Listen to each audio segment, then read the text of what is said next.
گوہر سے نوازا، جس کو لقب طٰہٰ مدثر سے نوازا اور لؤلؤ و مرجان سے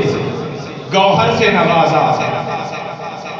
جو باپ کی بھی ماں ہو اس دختر سے نوازا،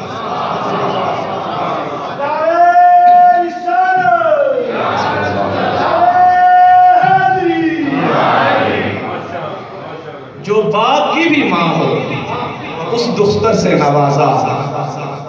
کوثر سے جسے ساقی کوثر سے نوازا، کوثر سے جسے ساقی کوثر سے نوازا،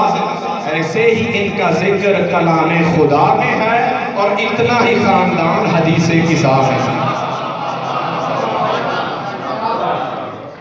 ایسے ہی ان کا ذکر جیسے میں نے اشعار میں ندعو ابناءنا و ابناءکم و نساءنا و نساءکم و انفسنا و انفسکم، تو میں نے بھی کہا ایسے ہی ان کا ذکر کلام خدا میں ہے اور اتنا ہی خاندان حدیث کسا ہے۔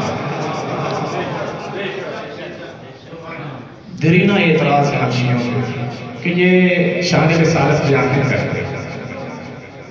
میں کہتا ہوں واقعا نہیں کرتے، یہ میں اقرار کرتا ہوں کہ واقعا ہم شان رسالت بیان نہیں کرتے اور شاید کر بھی نہیں سکتے، جیسی یہ چاہتے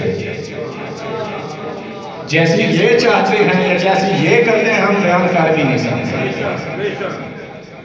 یہ میں خدا نخواستہ منبر پہ بیٹھتا ہوں، میں کسی کو کبھی طنز نہیں کیا کرتا۔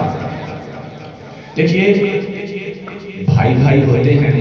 ایک بھائی سے اگر کوئی پوچھے اپنے باپ کا تعارف کرواؤ، تو اگر وہ تعارف صحیح نہ کروائے تو دوسرے بھائی کا حق بنتا ہے کہ بھائی آپ نہ کروائیں، میں تعارف کرواتا ہوں۔ یہ معقول چیز ہے نا، تو اس سے یہ کہیں کہ بھائی آپ سے صحیح، آپ جو تعارف کروا رہے ہیں اپنے والد